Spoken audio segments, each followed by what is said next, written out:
Hello everyone, শুভ সকাল। সকালে হবে কি, সেই তো ঘুম থেকে উঠতেই হবে। সকাল হলো আবার রাত হবে, রাত হবে আবার সকাল হবে, এই তো তাল। তো যাই হোক, সকালবেলা ঘুম থেকে উঠে গেছি। উঠে যেটা আমার প্রত্যেক দিনে ডেলি রুটিন থাকে সেটাই হচ্ছে করণীয়। তো সকালবেলা চোখ দুলতে দুলতে চলে আসলাম উঠোনে এসে দেখলাম যাক আজকে আমার গুড লাক, গাছে ফুল আছে।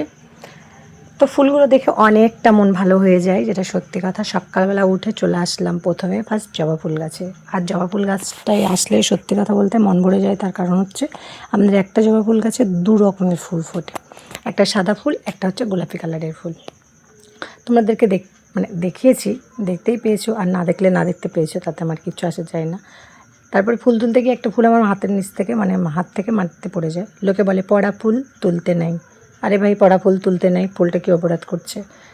ঘটনা হচ্ছে ফুলটা তো গাছের তলাতেই পড়েছে, নোংরা জায়গায় পড়েনি। যদি নোংরা জায়গায় পড়তো তাহলে আমি তুলতাম না, যদিও গাছ তলায় পড়েছে তাই তুলে নিয়েছি। তারপরে নয়নতারা বলে ওটাকে, যাই হোক, ফুল টুল চিনি না, খুব একটা ভালো উচ্চারণও আমি জানি না।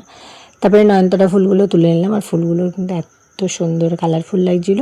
সকালের মোটামুটি ঠাকুরের কাজটা আমার মিটে গেছে। তারপরে চলে এলাম রান্নাঘরে। বাকি আরও কাজ ছিল, সেগুলো তোমাদের সাথে শেয়ার করতে পারিনি। সবসময় ক্যামেরাটাকে ধরে রাখতে ভালো লাগে না, একা হাতে ভিডিও করাটা একটু টাপের বিষয় হয়ে যায়, তাই জন্য সবসময় ক্যামেরা অন করতে পারি না। তারপরে চলে গেলাম দুপুরবেলায় রান্নাবান্নায়। সকালবেলার চ্যাপ্টারটা তোমাদের সঙ্গে দেখানো হয়নি, কারণ তোমাদের এত ধৈর্য সহ্য নেই। আমি জানি এই ভিডিওটাও তোমরা খুব একটা ভালো করে দেখবে না, কারণ তোমাদের তো এবার একটু নাচন কাঁদন হ্যাড্ডা ব্যাড্ডা যেসব ভিডিও তোমরা দেখে অভ্যস্ত। যাই হোক, বাদ দাও, তোমরা যা দেখো দেখো গে, আমার কোনো দোষ নেই। আমি যেটা করছি সেটা আমি করে যাব। তো যাই হোক, সকালবেলা পাট চুকিয়ে দিয়েছি। আর ঘটনা হচ্ছে দুপুরবেলা রান্নাবান্নায় চলে এসেছি। প্রথমে পটল ভেজে নিয়েছি, তারপরে দেখো এখানে শাক ভাজবো বলে। অনেকে অনেক কিছু দিয়ে শাক ভাজে, আমি আবার একটু শর্টকাটে রান্না করতে বেশি ভালোবাসি। তাই রান্নাগুলো দেখলেই বুঝতে পারবো যে কতটা শর্টকাটে আমি রান্না করি। শর্টকাটে রান্না কথায় আছে, যদি রাঁধুনি ভালো হয় তো মোটামুটি হয়ে যায়, খারাপ হয় না। খুব একটা রাঁধুনি আমি ভালো কিনা আমি জানি না, নিজে প্রশংসা করেও লাভ নেই। তারপরে যাই হোক, শাকটা ভেজে নিয়েছি। আর আজকে আমাদের বাড়িতে আবদার হয়েছে, মাছ মাংস ডিম পনির কোনো কিছুই খাবো না, সয়াবিন খাবো। আর সয়াবিন হলে আমার ছেলে প্রচণ্ড পরিমাণে খুশি হয়ে যায়, আমার বড়মশাইও খুশি হয়। সয়াবিনটা এতটাই পরিমাণে ওরা ভালোবাসে।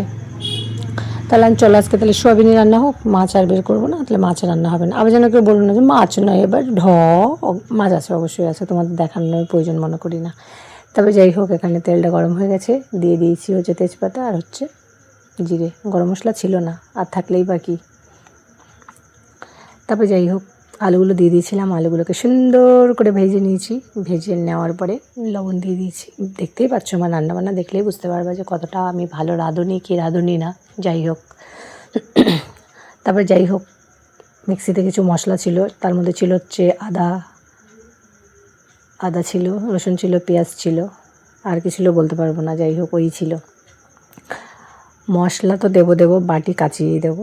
তো যাই হোক, মশলাগুলো দিয়ে আলুটাকে একটু কষিয়ে নিয়েছি। আর একটা কথা বলি, সোয়াবিনের ঝোল, অনেকে সোয়াবিনটাকে ভালো করে ভেজে নেয়, ঠিক আছে। আমিও একটা সময় সোয়াবিন ভেজে রান্না করতাম। একটা কথা বলি, শ্বশুরবাড়িতে একদিন কোনো একটা কারণে আমার বরকে বলেছিলাম সোয়াবিনটা রান্না করতে। আমি জামা কাপড় কেচে এসে দেখছি কাঁচা সোয়াবিন এইভাবে রান্না করেছে। তো আমি খুব চিৎকার চেঁচামেচি করেছিলাম। আমায় বলেছিল খেয়ে দেখো, যদি ভালো না লাগে কোনো দিন রান্না করো না। তো ওই যে সেদিন আমি খেয়ে দেখেছিলাম, ভাল লেগেছিলো, তো সেদিকে আমি আর সোয়াবিন ভাজি না। কষাতে কষাতে যেটুকু ভাজা হবে সেটুকুই বেটার। যাই হোক, বয়স দিতে গেলে অনেক কিছু পায়, ঘুম পায়, হ্যাঁচি পায়, কাশি পায় আমার। তারপরে যাই হোক, সোয়াবিনটাকে কাশিয়ে আচ্ছা রকমভাবে তারপর জল ঢেলে দিয়েছিলাম। আর ভাবলাম ওটা ফুটতে লাগুক। তারপরে আবার একটু পাশের ঘর থেকে আরেকটু আওয়াজ আসলো, একটু ভেন্ডি চচ্চড়ি করলে মনে হয় ভালো হতো। তাই মুখটা ভার করে বটি নিয়ে বসে পড়লাম ভেন্ডি চচ্চড়ির জন্য ভেন্ডি আলু কাটতে। আর ভেন্ডিগুলো এত টাটকা, ভাই টাটকা হয়ে করবি কি, সেই তো তোরে কড়াইয়ের মধ্যে ফেলে কষায় আমি রান্না করব। তারপরে ওদিকে কাটাকুটো করতে করতে দেখলাম সয়াবিনটা হয়ে গেছে। তারপরে যেটা হয়, আমি একটা গরম মশলা বাড়িতে বানিয়ে রাখি, কৌটো খুলে দেখি সেটাও নেই। তারপরে একটা 5 টাকা দামের প্যাকেট নিয়ে আসা হলো। 5 টাকা দামের প্যাকেটের গরম মশলাগুলো খুব একটা ভালো হয় না, তাও নেমে মারছে কানাও অনেক ভালো। তরকারির মধ্যে দিয়ে দিলাম। দিয়ে দিলে কী হবে, স্বাদ বাড়বে না গন্ধ বাড়বে, কিছুই হবে না, ওই যা তাই। তো যাই হোক, সয়াবিনের ঝোল আমার হয়ে গেছে। মোটামুটি সয়াবিন আমারও ভালো লাগে, একেবারে যে খারাপ লাগে তাও না। তারপরে আবার কড়াই ধোয়ার পালা।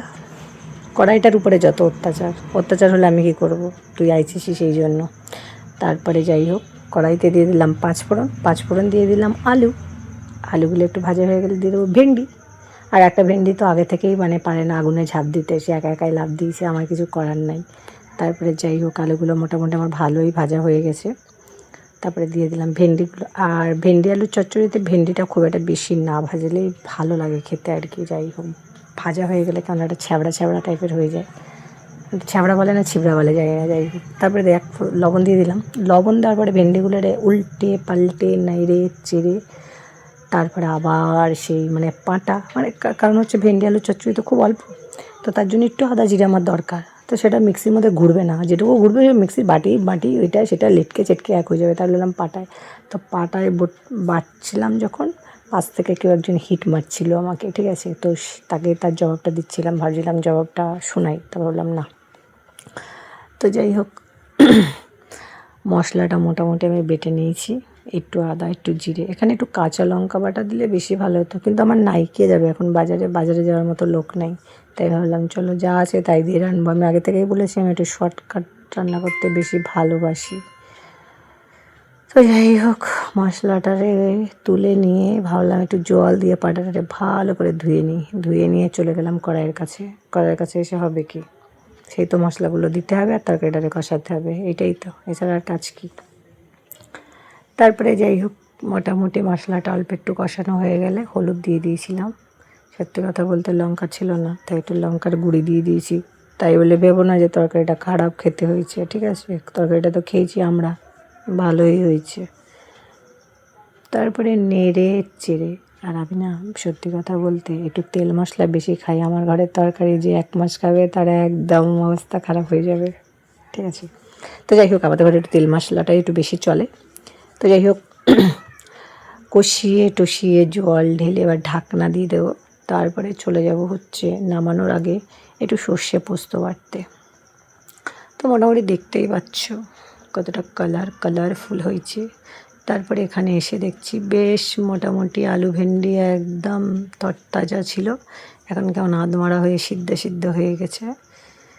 এবার হচ্ছে দেওয়ার পালা সর্ষে পোস্ত, সেটাও দিয়ে দিলাম, দিয়ে এবার নামিয়ে ফেলো। তো এই ছিল আজকের আমার সারাদিনের একটু দুপুরবেলার রান্নাবান্না।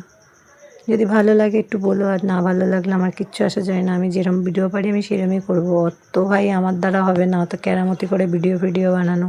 আমার নিজের যোগ্যতায় আমি যেটা পারিছি সেটাই তোমাদের সাথে তুলে ধরেছি। যদি ভালো লাগে তাহলে একটা লাইক কমেন্ট শেয়ার করে দিও।